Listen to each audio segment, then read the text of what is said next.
This week, Jason Biggs, Mina Suvari, and Chris Klein sign up for summer fun and sun in American Pie 2. Nicole Kidman is unhinged by a haunted house in The Other. And Chris Rock and David Hyde Pierce defend Bill Murray's immune system in Osmosis Jones.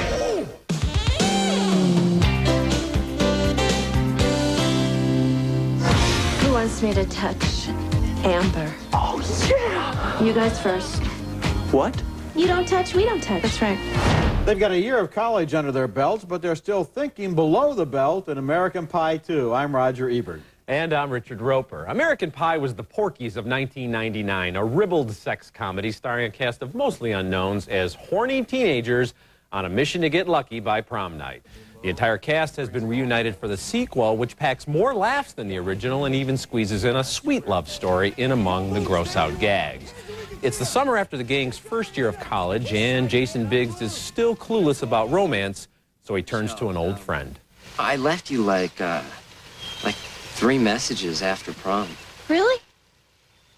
You didn't think I was weird? Because of the way I acted that night? Weird? No. Surprising? Yes. That's Allison Hannigan as the geeky but sexually confident Michelle, who agrees to be Jim's Jedi Master and teach him the way. Sean William Scott is back as the obnoxious Stifler. Thomas Ian Nicholas is Kevin, who is still hung up on ex-girlfriend Vicky, played by Tara Reid. When a girl tells you how many guys she slept with, multiply it by 3, and that's the real number. Kevin Myers did not sleep with 3 girls in Michigan. But why would he lie to me? It's not a lie, it's an adjustment. It's the rule of 3, okay? The rule of what? 3. If a guy tells you how many girls he's hooked up with, it's not even close to that. You take that number and divide it by 3, then you get the real total. That's Natasha Lyonne as Vicky's deadpan friend. I wish they'd given her character more to do here. But considering the high quotient of scatological and sexual jokes, American Pie 2 does a pretty good job of giving the characters a chance to develop and to grow, so to speak. I also give it credit for not pulling punches. There's no PG-13 compromise at work here. If you're going to be a raunchy teen film, be a raunchy teen film with nudity, politically incorrect humor, and liberal use of the F word. I laughed out loud at least a dozen times, so I'm recommending American Pie 2 without apologies. You know, I laughed a lot, too, although I'm not sure it's funnier than the first one because the first one had the benefit of the elements of surprise and freshness. Right. But this is a very funny movie. You know, the character that's beginning to grow on me is Jim's dad, played by Eugene Levy. Yeah. This has to be the most supportive and understanding father in the history of the universe because in every movie, his son gets into an unspeakably embarrassing situation. Right. And we can't even talk on television about what happens in this movie to poor Jim and his father. I'm proud of you, son. Jim's dad. It's perfectly natural. Yes, right. We'll go through these things together. This happens to everyone. You're wondering, very funny. This has never happened to anyone before in the history of the world. Yeah, exactly. But I like this one better because actually I'm more familiar with the characters, and you know, that Stifler guy is just funny. I mean, he's a jerk, he's crude, he's obnoxious, but when he walks on screen, you laugh because you remember how funny he was. So, I mean, compared to some of the dreck we've seen, this proves it's not easy to do gross-out comedy. Movies like Animal House and Caddyshack, they endure all this time, and I think of the American Pie franchise well, because it's hard to do. When it's done well, you appreciate it. Now I'd like to see American Cake, which would be about 4 or 5 girls, because I think there's also an angle there to be exploited. I'll watch that, too. Our next movie is one you can see at home. Things Behind the Sun is our cable watch choice this week, a strong, brave film by Allison Anders about a pop star who's arrested drunk 3 years in a row on the lawn of the same house in Cocoa Beach, Florida. It was in that house, we learned, that she was brutally raped as a teenager.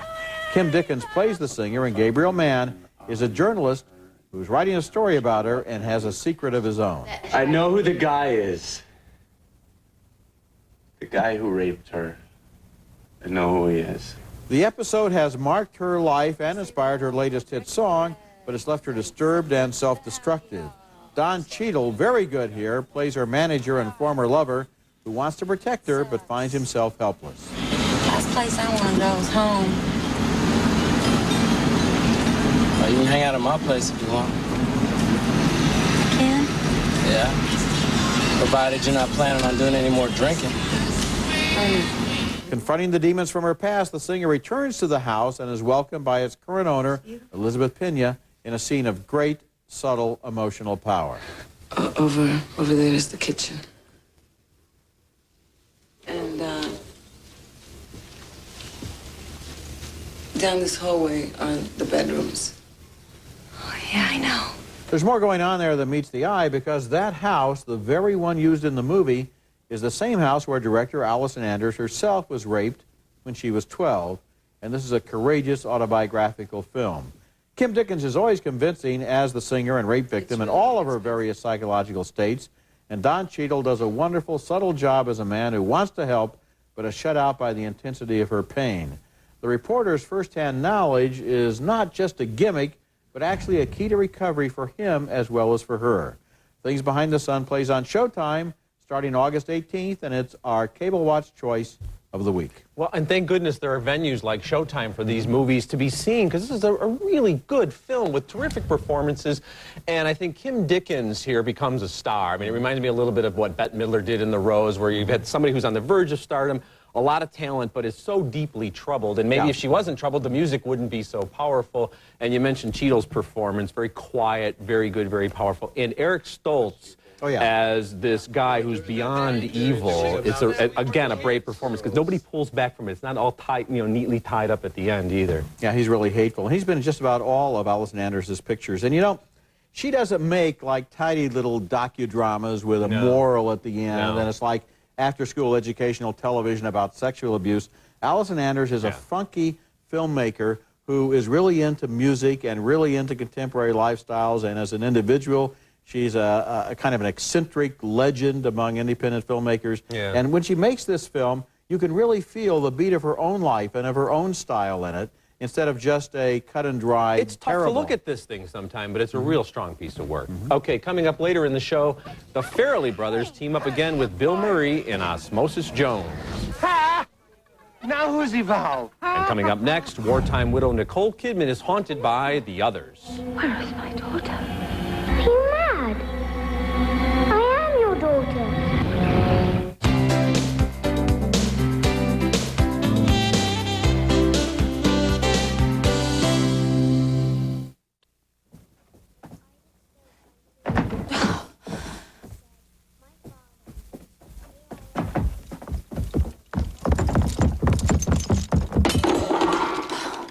There are a lot of haunted house movies, but few haunted houses that are so frightening we remember them years later. The Overlook Hotel and The Shining set the standard, and I'd rank the Victorian Mansion and the others just below that. Shrouded in fog and isolated on an island in the English Channel, the home is a prison of sorts for World War II widow Nicole Kidman and her 2 young children. The kids can't go outside because they're allergic to sunlight. And the angel of the Lord called unto... Shh!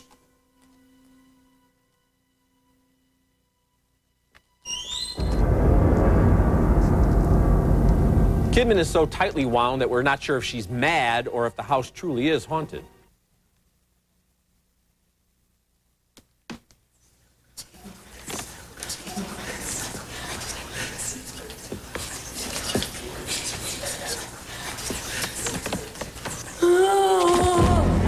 Her daughter swears she's seen a little boy and a blind old woman in the house, but Kidman doesn't believe her until she has a vision of her own. What's the matter? Where is my daughter? Are you mad? I am your daughter. The Others is punctuated with jump-from-your-seat chills and a kind of half-dreamy atmosphere that keeps you guessing until the end. We're not sure which scenes are real and which are filtered through Kidman's increasingly unhinged personality. This is the English language debut from the young Spanish filmmaker Alejandro Amenabar, and it's a wonderfully crafted Gothic thriller with a great performance by Nicole Kidman. I didn't like it quite enough to recommend it, although I agree with you that it's very well crafted, and Nicole Kidman gives a really terrific performance.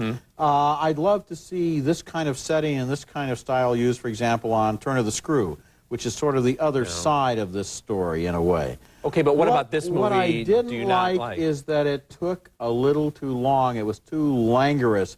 It dialed down a little too much. There was a little bit too much fog and a little too much dreaminess. And by the end, I was kind of drowning in atmosphere. Yeah, but there are a lot of thrills and chills punctuated, and you've got to have those slow moments so that you're scared then.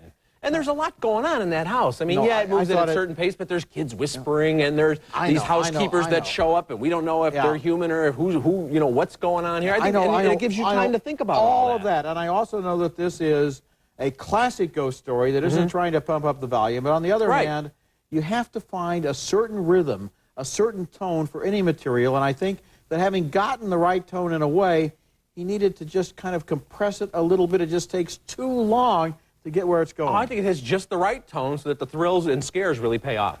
Well, okay, coming up next, American Pie 2 had the Sperminator, and now Osmosis Jones has the Germinator. Bill Murray stars. Just the way I like it. Extra disgusting. And looking ahead to next week's openings, Penelope Cruz and Nicolas Cage are war-crossed lovers in Captain Corelli's Mandolin. You think you can come here and turn my whole world upside down? Dad, that's filthy. Honey, 10-second rule. It's the ground, you pick it up within 10 seconds, you can eat it. Bill Murray is a man named Frank who discovers it's a very bad idea to eat that egg in Osmosis Jones, a combination of live action and animation that goes inside his body to show a white blood cell and a cold tablet joining forces to fight infection. Inside Frank, we meet Osmosis Jones, with a voice by Chris Rock.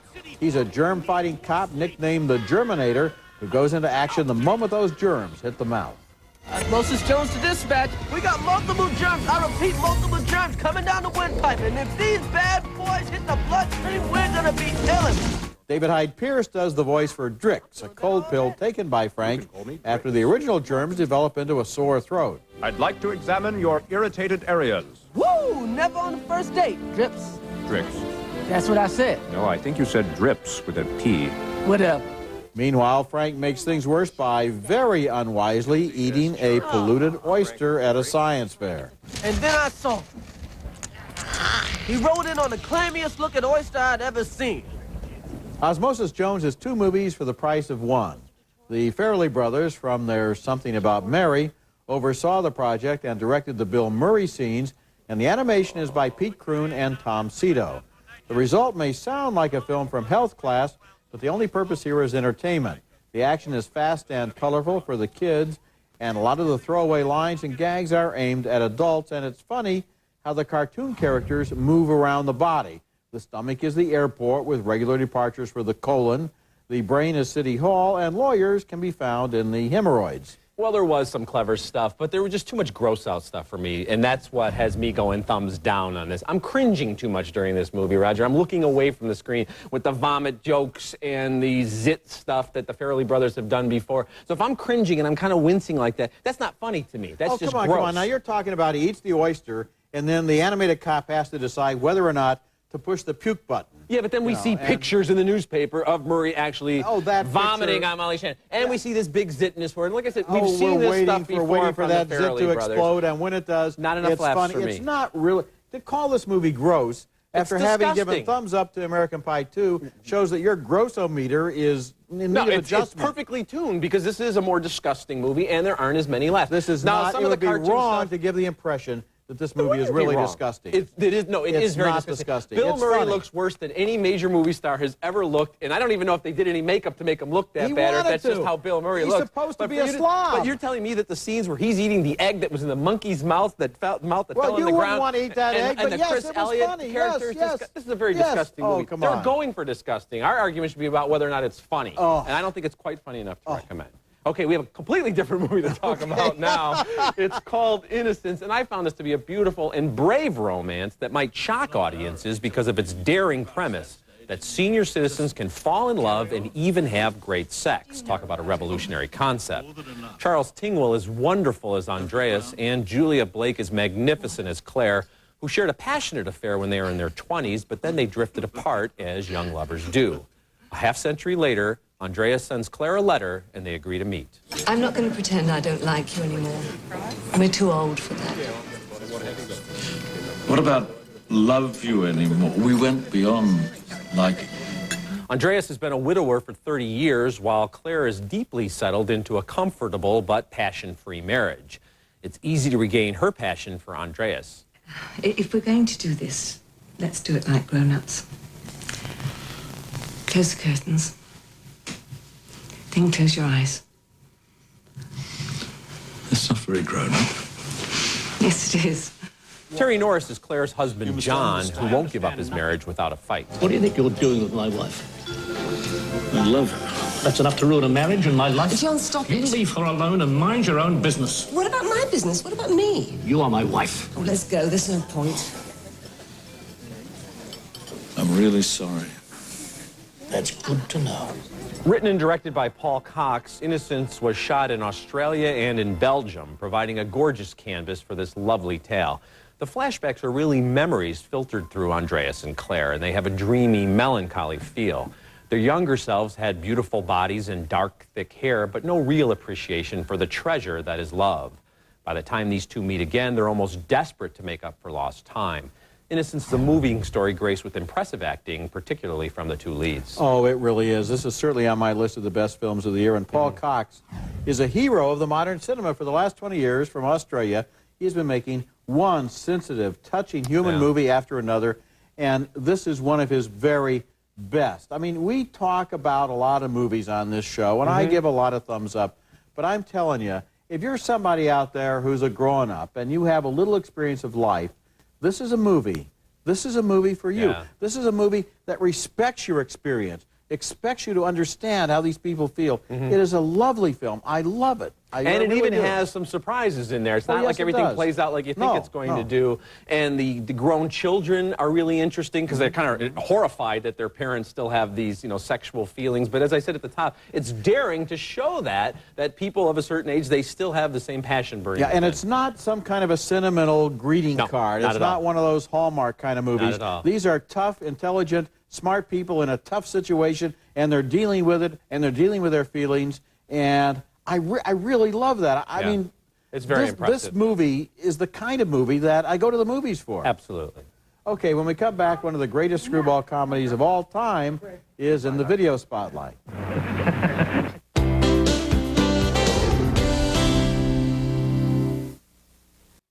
Ebert and Roeper in the Movies Video Spotlight is brought to you by Nestle Raisinets. Try Raisinets in new convenient resealable bags. William Powell was one of the most elegant of all Hollywood leading men, which is why audiences were surprised to find him playing a bum in a junkyard at the beginning of My Man Godfrey. This is the 1936 screwball comedy co-starring Powell's former wife, Carole Lombard, and it's in the video spotlight this week. Lombard finds Powell in the dump when she goes looking for a forgotten man to win a high society scavenger hunt. This is heartless and insulting, but something clicks between them, and she hires him as the family butler. I brought you breakfast. Are you the new butler? Don't you remember last night? Well, what happened to Godfrey? I'm Godfrey. Oh, you look so different. What happened to those nice whiskers? The earlier videos of My Man Godfrey I've seen all have cruddy picture quality, but this new Criterion DVD sparkles and shines, and among its bells and whistles is a real rarity, outtakes. Modern movies always save their outtakes, but it's really rare for any to survive from the 1930s, and it's fun to hear Carole Lombard and William Powell using rude language when their dialogue goes wrong. These are our beeps, not the DVDs. I don't like that. First part was squat. Yes, I know it was, but I stunk up the... No, not only does it make me have something to think of. I got that far. Holy Christ. Oh, well, what? Christ, where am I? William Powell was one of the great comic actors, unforgettable as the Thin Man, with perfect timing and an ability to seem to listen to the other actors just a little too hard, as if they weren't quite making sense. He kind of scrutinizes their face dubiously. My Man Godfrey starts out as social commentary, then it becomes screwball comedy, and it ends up as romance, and it's great at all three, and it's in this week's Video Spotlight. Okay, coming up next, my parting shot. When it comes to titles, send in the clones.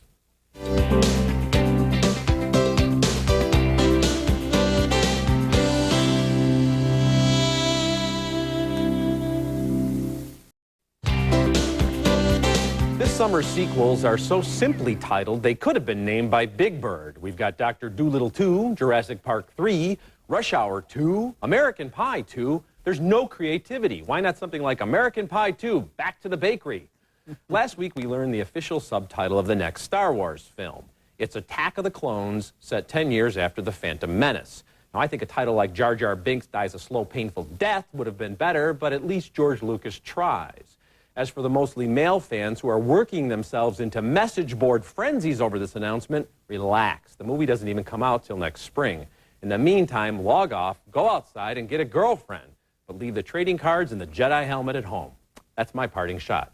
Okay, recapping this week's movies, 2 thumbs up for American Pie 2, 2 more thumbs up for Things Behind the Sun, which premieres August 18th on Showtime, a split decision on The Others, another split on Osmosis Jones, and 2 very enthusiastic thumbs up for Innocence, which opens next week. Remember, you can hear our reviews at ebert-roeper-movies.com and read us in print at suntimes.com.